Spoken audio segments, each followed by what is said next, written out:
ఇప్పుడే లేచాను అనమాట. అలానే ప్రూఫ్ కోసం మార్నింగ్ అయింది.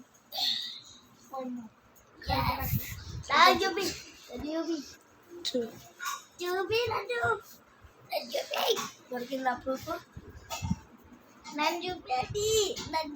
అండ్ ఈరోజు అయితే వీడు వెళ్తున్నాడు. That's such a sad day. It's like something. వీడు వెళ్తున్నాడంటే అసలు ఇవేమో ఊరు వెళ్ళాల్సి వస్తుంది. అండ్ వీడు ఇప్పుడే బ్రష్ చేసే బ్లాగ్ కూడా మీకు చూపిస్తాను. ఓకే, కావాలంటే ఏం కావాలంటే అది అడుగుతుంది. సరే బాయ్ ఫ్రెండ్స్. మళ్ళీ ఇప్పుడు బ్రష్ చేసే బ్లాగ్ వస్తుంది.